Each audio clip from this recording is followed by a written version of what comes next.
9 mois, elle leur achète le prix bien en dessous du prix fixé par le lait, bien en dessous du prix fixé par le marché.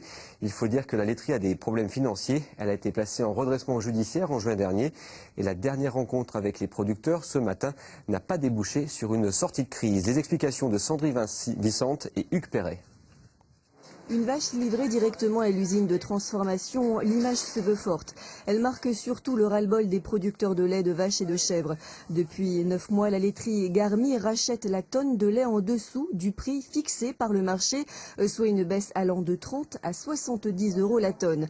Pire encore, les producteurs de lait n'ont pas été payés pour les mois de mai et juin. Pour la plupart d'entre eux, les dettes s'accumulent. Très inquiet, bien sûr, hein, d'autant que j'ai mon fils qui s'est installé avec moi. On a 39 000 € de pas payés, nous, au 30 juin. C'est un sentiment de colère maintenant qui se met en place. À cela s'ajoute un dialogue de sourds, malgré des rencontres comme ce matin entre les producteurs de lait et la direction de la laiterie en redressement judiciaire depuis le 22 juin. Les dirigeants de l'entreprise ont une nouvelle fois rappelé que le choix de baisser les prix se justifiait par un excédent de lait impossible à transformer et revendu à perte. On collecte 7 millions de litres de lait. On en transforme à peu près la moitié. L'autre moitié, on le vend sur les marchés d'excédent. Et on nous l'achète à un prix où on perd tout ce que l'on veut. On a supporté ces pertes en 2009. On a supporté ces pertes en 2010. On a supporté ces pertes en 2011. On ne peut plus. Il n'y a pas eu de réelle proposition. On nous a juste dit que sur les 2 mois, juillet et août, donc pour aller à l'échéance du tribunal de commerce au 31 août, on nous paierait au prix pratiqué par les autres. Et derrière, on nous annonce d'ores et déjà qu'on reviendra à un schéma de prix qui était pratiqué par la laiterie depuis quelques mois. Donc on continuerait à être sous-payé. Mais avant d'envisager un éventuel avenir, le tribunal de commerce de Clermont-Ferrand devra trancher à la fin du mois entre un renouvellement de la période d'observation de la laiterie ou une mise en liquidation judiciaire. À Riom, dans le Puy-de-Dôme, on a peut-être évité le pire ce matin avec l'effondrement de 2 balcons dans une résidence de l'Office. Heureusement, aucune victime n'est à déplorer. L'Office qui a missionné un expert pour comprendre comment les 2 structures ont pu se détacher ainsi. Les autres balcons de la résidence ont été sécurisés cet après-midi. Un peu plus au nord et dans le département voisin de l'Allier débute en ce moment le 7e festival viticole et gourmand de Saint-Pourçain, une fête autour du vin et de la gastronomie. L'occasion pour les vignerons de faire découvrir un terroir et une production. C'est le cas de Jean Tessèdre, un jeune viticulteur indépendant de 27 ans, installé depuis 2 ans et rencontré par Jean-Paul Vincent et Olivier Martinet. C'est au pied de l'église de Cessé que Jean Tessèdre a ouvert sa cave et son cuvage. Et il fallait avoir la foi quand, il y a 2 ans, il décidait de reprendre l'exploitation familiale, 7 hectares de vignes plantées par son père en 1989.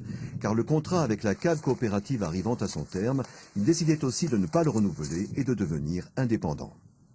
C'est une marche en avant que nous avons voulu mettre en place. Donc mes parents étaient adhérents à la cave coopérative, travaillaient avec la cave coopérative et c'était la suite logique de la nouvelle génération. En fait, c'était de vouloir vinifier son vin. Rupture déjà envisagée par le père. C'est le retour de son fils après une formation en viticulture et œnologie dans le Mâconnais et le Beaujolais qui lui permet de réaliser son projet. J'avais ça dans la tête depuis la plantation. Mais bon, la cave coopérative m'a permis de planter un petit vignoble sans avoir à investir directement dans un chai et dans le commerce. Et quand j'ai vu que mon fils était intéressé par le problème, j'ai attendu qu'il arrive sur l'exploitation pour lui laisser faire un peu à son idée. Mais vigneron indépendant signifie avoir son propre chai. Les Tessèdre l'installent dans une grange qu'il rénove et équipe, un investissement de 400 000 €. Au printemps dernier, Jean Tessèdre sort sa première récolte, 35 000 bouteilles, 2 tiers de blanc, 1 tiers de rouge, qu'il vend dans la région, mais aussi à Paris, Lyon ou Poitiers, et dont il exporte une partie aux États-Unis. Pendant ces 10 jours de fête viticole et gourmande, les portes de sa cave seront encore plus largement ouvertes que d'habitude.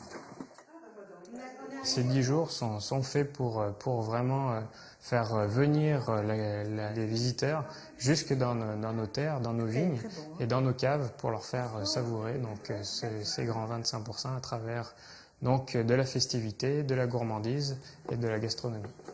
Mais pour Jean Tessèdre, accueil et convivialité ne dureront pas que le temps de la fête. Parmi ses nombreux projets, celui d'obtenir le label Œnotourisme. Et on transforme le vin en eau pour vous parler de la Chaise-Dieu en Haute-Loire où l'eau du robinet est à nouveau consommable. Les analyses réalisées le 1er août ont permis de constater que le taux de trihallométhane avait retrouvé un caractère normal. Les Casadéens devaient s'abstenir de consommer l'eau courante depuis plus de 2 mois. On ouvre une page de sport et on attaque par du sport extrême. L'aérodrome de Vichy-Charmeil dans l'Allier accueille jusqu'à dimanche le championnat de France de parachutisme. C'est la 55e édition. 300 compétiteurs venus de toute la France y participent. Et sur place, sur le plancher des vaches, on va retrouver Jérôme Doumingue. Alors Jérôme, est-ce que vous avez profité de cette journée pour faire le grand saut ? Mais non, désolé de vous décevoir, hein, Stéphane. Le seul parachute que j'endosserai peut-être un jour, ça sera un parachute doré. Pour le reste, sachez que pendant 4 jours, 4000 sauts seront réalisés au-dessus de notre tête ici à Vichy. Car il faut le savoir, le parachutisme français, eh bien, c'est la discipline française la plus titrée. Marie-Claude Fédot, bonsoir.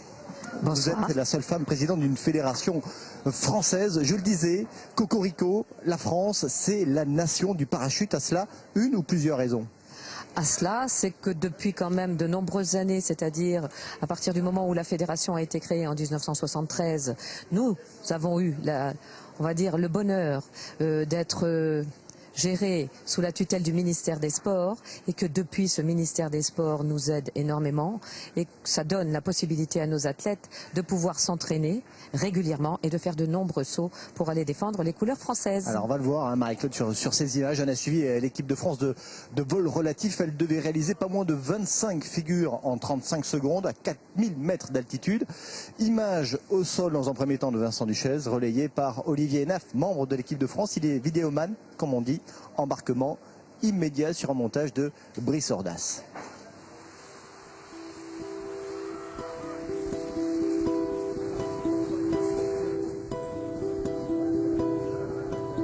C'est vraiment faire le centre et après l'extérieur.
Superbes images. Nous sommes toujours ici dans la salle de pliage où les parachutistes remettent en ordre leur voile. Marie-Claude Fédot, plus de 4000 sauts à votre actif. Vous le disiez, le parachutisme, c'est l'école de l'humilité.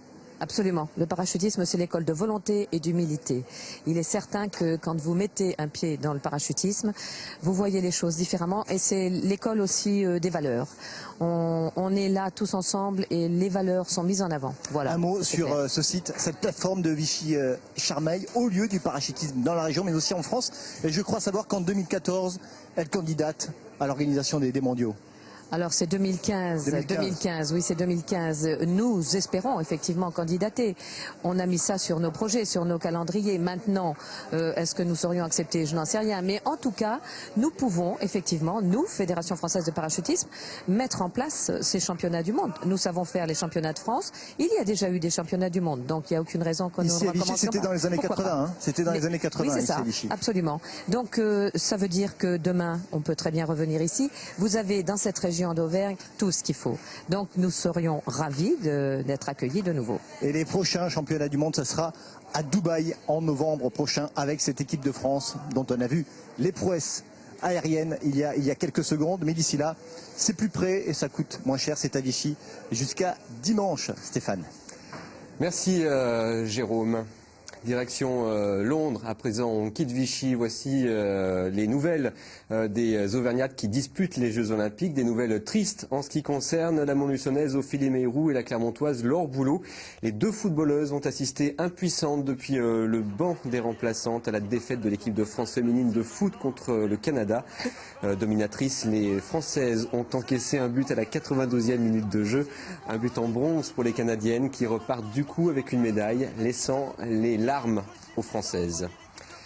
Ce soir, une autre Auvergnate aura l'occasion de peut-être briller. À 21h20, la Clermontoise Ayodele Ikwessan va disputer les séries du 4x100 mètres féminin avec notamment Myriam Soumaré.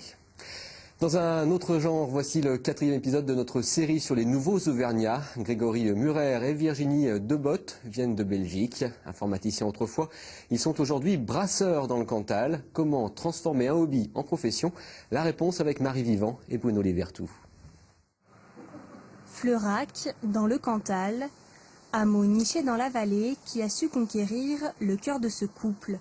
Depuis sa plus tendre enfance, Virginie Debotte y vient tous les étés. Sa famille y a une maison de campagne. Une fois adulte, elle perpétue la tradition, y amène son compagnon. C'est le coup de foudre. Le paysage m'a bien plu dès qu'on est venu. Quand Virginie m'a fait connaître le lieu, je me suis dit, bah oui, c'est ici qu'on va vivre. Ça a toujours été un attachement pour nous de venir ici. Donc on voulait venir vivre ici, y faire notre famille, faire notre vie. Grégory Murer et Virginie Debotte vivent alors à Bruxelles. Ils sont informaticiens. Mais l'informatique à Fleurac, ce n'est pas un domaine très porteur. Déménager dans le Cantal implique de changer de métier. La solution est vite trouvée. En Belgique, le couple fait de la bière par passion. Alors pourquoi ne pas en faire une profession? Disons que j'ai appris dans ma cuisine en le faisant des petites casseroles et ensuite j'ai fait agrandir les casseroles et puis maintenant j'ai une grosse casserole. Fini la petite production du dimanche. La brasserie de Fleurac ouvre ses portes en 2008. 160 000 litres de bière en sortent chaque année.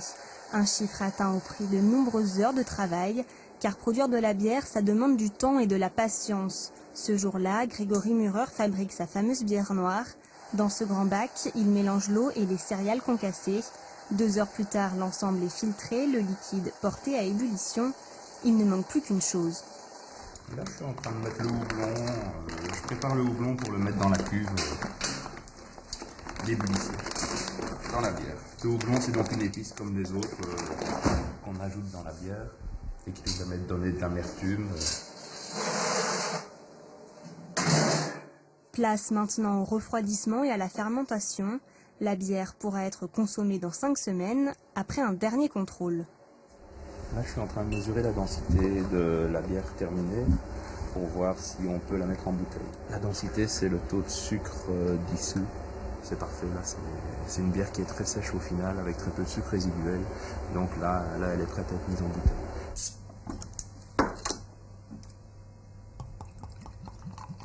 Une fois la bière mise en bouteille, Virginie prend le relais. Chacun s'attache, Grégory concocte les breuvages, s'accompagne les vents. Ensuite, j'ai l'Imperial Stout au café. Donc là, c'est une bière noire brassée dans du café. Donc on a fait infuser 2000 litres de café, de l'arabica. Et ensuite, on a brassé dedans. Donc normalement, on brasse, entre guillemets, bêtement dans de l'eau. Là, on a brassé dans du café. Ça fait, depuis que c'est ouvert, tous les ans, on vient faire un petit tour. Et puis là... comme je descends voir mon frère à Toulouse, on a dit on va lui ramener un petit cadeau. Depuis la création de leur brasserie, Virginie et Grégory ont peu de temps libre et voient donc beaucoup moins leur famille. En Belgique, ils vivaient près de leurs proches. Aujourd'hui, plus de 800 km les séparent. 800 km que leur famille parcourt l'été pour passer des vacances à Fleurac, mais aussi se rassurer.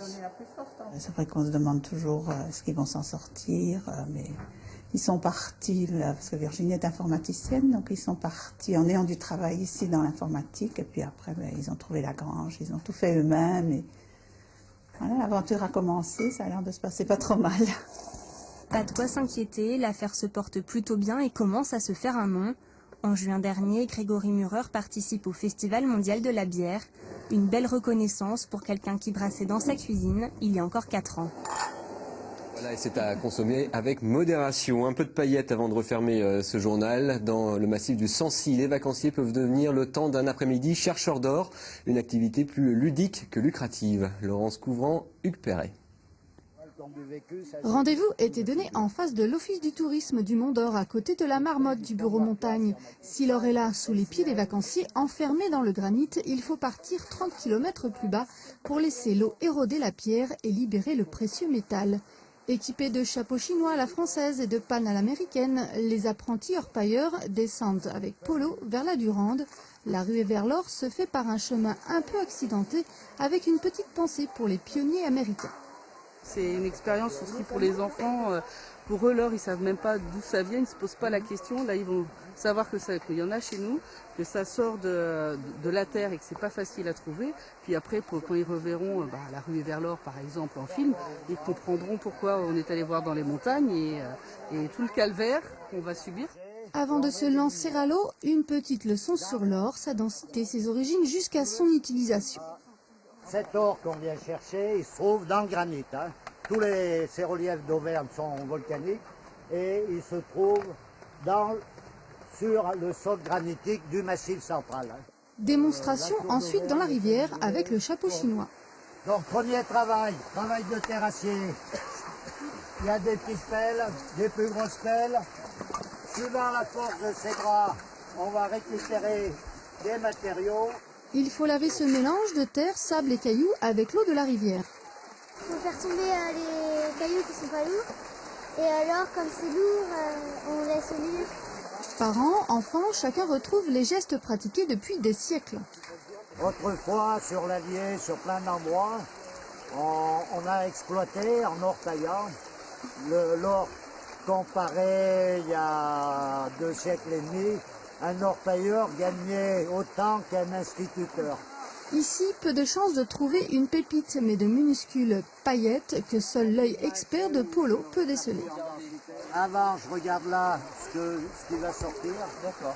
Et à la fin, je regarde là où il y a peut-être de l'or. C'est pas le cas. Merci. L'or brille par son absence, mais les orpailleurs font d'autres découvertes. J'ai trouvé un grenat rouge. Et t'as fallu beaucoup de temps? Non, pas beaucoup, c'était ma première pioche.